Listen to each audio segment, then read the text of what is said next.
नमस्कार, बिहार तक में आपका स्वागत है और मैं हूं सुजीत। जैसे जैसे चुनाव नजदीक आ रहे हैं वैसे वैसे बिहार का राजनीतिक परिदृश्य बदलता जा रहा है। राजनीतिक समीकरण बदल रहे हैं, जातिगत समीकरण बदल रहे हैं और इसलिए मैं बार बार कहता हूं कि 2025 का चुनाव कुछ अलग चुनाव है। ये बहुत ही क्रूशियल चुनाव है बिहार के लिए, क्योंकि बहुत सारे नए प्लेयर भी चुनाव मैदान में बड़ी मजबूती के साथ अपनी उपस्थिति दर्ज करा रहे हैं। इसलिए पुरानी पार्टियों को अपनी स्थिति को बनाए रखने के लिए अपने अपने स्टैंड में बड़ी तेजी से बदलाव करना पड़ रहा है। आज हम चर्चा कर रहे हैं आरजेडी की। आरजेडी जब से तेजस्वी यादव के नेतृत्व में आई है उसके बाद से इस पार्टी को बदलने की पूरी कोशिश की गई। ए टू जेड की पार्टी कही गई। ए टू जेड का मतलब है कि सभी जाति सभी धर्मों की पार्टी। वैसे आरजेडी के बार बार ए टू जेड की पार्टी कहने के बावजूद लोग यही कहते थे कि ये MY की पार्टी है, जबकि आरजेडी की तरफ से ये कहा जाता था कि ए टू जेड की पार्टी है। पर अब ए टू जेड जो आरजेडी की तरफ से जो दावा किया जा रहा है उस दावे का पोल उन्हीं के पार्टी के एक विधायक जो कि जिनका नाम मुन्ना यादव है, राजीव कुमार उर्फ मुन्ना यादव, मीनापुर मुजफ्फरपुर के आरजेडी के विधायक हैं, उन्होंने ही खोल दी। उन्होंने जिस तरीके से सवर्णों को लेकर जो बात कही है कि भाई नाम लेके, और जिस तरीके से कही है उससे तो ये साफ हो गया कि ए टू जेड की पार्टी आरजेडी को नहीं रहना है। क्योंकि 2020 में अगर आप देखें, 2020 के विधानसभा चुनाव में जिस प्रकार से चुनावी शंखनाद किया था तेजस्वी यादव ने, तो बहुत सारे परिवर्तन देखने को मिले थे। पोस्टर पर से लालू प्रसाद यादव, राबड़ी देवी के चित्र नहीं थे और उनका जिक्र भी नहीं था। और तो और तेजस्वी यादव ने जो 15 साल का शासन था उसके लिए, उसमें हुई गलतियों के लिए माफी भी मांगी थी। लेकिन इस बार लगता है मूड कुछ अलग है, और मूड इसलिए भी अलग है क्योंकि मैंने पहले ही कहा कि चुनाव जीतना है। चुनाव जीती जाती है रणनीति के तहत, और खुद रणनीतिकार अभी चुनाव मैदान में है, प्रशांत किशोर। तो इसलिए बहुत सारे पार्टियों की रणनीति को बदलना पड़ रहा है। तेजस्वी यादव भी वही काम कर रहे हैं।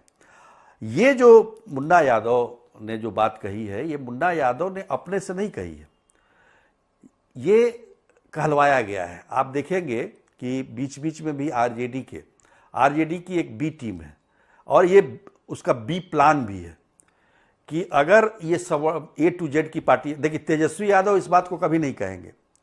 तेजस्वी यादव की जो छवि है उस अनुसार हम कह सकते हैं कि वो इस तरह की भाषा का प्रयोग, इस तरह की बात कभी भी नहीं करेंगे। लेकिन उनकी जो टीम है, बी टीम है, उनको उन्होंने, उनकी पार्टी ने जरूर इस पर फोकस करने के लिए कहा है। और लगातार आप गया जी में भी एक आरजेडी के विधायक ने, विनय यादव ने, इसी प्रकार की बात कही थी। मुन्ना यादव यही बात कर रहे हैं। आपको याद होगा जो शिक्षा मंत्री बने थे चंद्रशेखर, वो भी आरजेडी के विधायक ही हैं। उन्होंने भी रामचरितमानस को लेकर जो बातें कही थी। तो कहने का मतलब ये कोई अकस्मात नहीं हुआ है। मुन्ना यादव ने अपने मन से ये बात नहीं कही है, इनको कहलवाया गया है। और ऐसी बातें और भी आपको सुनने को मिलेगी। अब देखिए, आरजेडी को केवल मुस्लिम यादव में समेटा जा रहा था, जबकि आरजेडी एक तरफ से पहले सामाजिक न्याय की पार्टी थी और पूरे पिछड़ों की पार्टी थी। आपको याद होगा कि लालू यादव जब मुख्यमंत्री बने थे और उसके बाद उन्होंने सामाजिक न्याय की बात की थी, तो सारे पिछड़े उनके साथ थे। आप समझ लीजिए कि अगड़े को छोड़कर, 15% को छोड़कर, और मुस्लिम को भी जोड़ लीजिए तो 85% जनता उनके साथ थी। लेकिन आज क्या है, उसमें भी बंटवारा हो गया है। पिछड़ों में अति पिछड़े हो गए हैं, दलित में महादलित हो गए हैं। तो इस चीज को ख्याल में रखते हुए शायद आरजेडी के नेतृत्व ने सोचा है कि अगर मान लीजिए ए टू जेड की पार्टी का जब ये पत्ता नहीं चला, तो फिर बी प्लान क्या होना चाहिए? बी प्लान में ये है कि फिर से 90 के दशक में जिस प्रकार से पिछड़ों की गोलबंदी अगड़ों के खिलाफ हुई थी, उसी प्रकार की गोलबंदी इस बार किया जाए। अब मुन्ना यादव को कौन समझाए कि भाई कोई सवर्ण कहाँ सपने देखता है कि वो नेतृत्व करेगा बिहार का? किसी को आपने सुना है? किसी ने कहा है? किसी ने कहा आपको कि हम मुख्यमंत्री बनना चाहते हैं, हम नेतृत्व करना चाहते हैं? किसी अगड़े ने? आज 35 वर्षों से पिछड़ों का राज है बिहार में, और कभी किसी ने, मतलब अगड़े तो सोच भी नहीं सकते हैं कि भाई हम इसमें अगर कोई बना दे मिल के, कोई मसीहा आ जाए, उनको लगेगा कि भाई ये इनके रहने से हमें मतलब फायदा होगा, तो हो सकता है, अलग बात है, कोई मसीहा आ जाए तो। लेकिन ऐसे में कौन सोचेगा? तो फिर सोचने की बात कहाँ से आ गई? फिर सपने देखने की बात कहाँ से आ गई? या तो मुन्ना यादव ने खुद सपना देखा होगा कि सपने में सवर्ण ने, किसी ने कहा होगा कि वो नेतृत्व करना चाहता है। ऐसे तो कोई सामने आके कहा नहीं है किसी ने भी। तो लेकिन ये क्या है कि पिछड़ों को गोलबंद करने की बात हो रही है, लेकिन इसमें यह भी सोचना है कि गंगा में पानी काफ़ी बह चुका है, और गंगा में अभी पानी काफ़ी ज़्यादा आया भी है, बड़ी तेज़ी से बह रहा है। 90 के दशक की बात और आज के दशक की बात में अगर जातीय समीकरण की बात करें, सामाजिक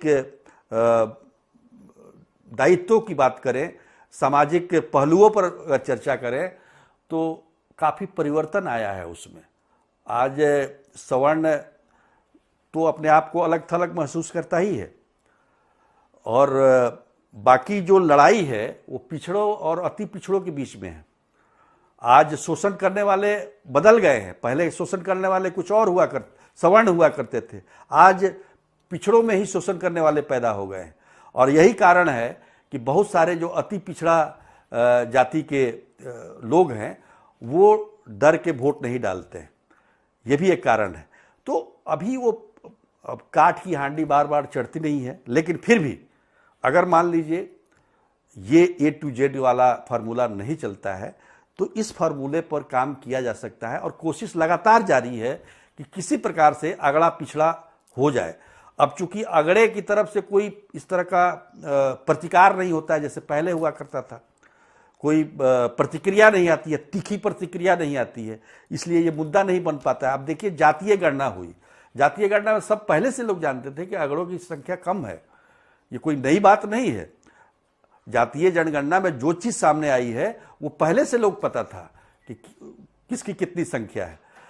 पर अब इन्हीं को लगता है कि नहीं, अगड़े सोच रहे हैं कि नेतृत्व करेंगे। अरे सोच में आप उनके दिमाग में घुस गए। 35 वर्षों से जो शासन यहाँ चल रहा है, कभी किसी ने कहा है अगड़ों की तरफ से कि भाई इस तरह की बात है, हम मुख्यमंत्री बनना चाहते हैं? कोई नहीं, किसी ने। वो पर्दे के पीछे रह के काम करते हैं। जैसा आपने कहा है, वो चाणक्य बन सकते हैं, चंद्रगुप्त नहीं। इस बात का ध्यान रखिए, और आपके इस उसकावे से कोई फर्क नहीं पड़ने वाला है बिहार के समाज पर, और जो जातीय उन्माद फैलाने की जो कोशिश हो रही है चुनाव के समय, ये भी फलीभूत नहीं होने वाला है। तो आज के लिए इतना ही, तब तक के लिए नमस्कार।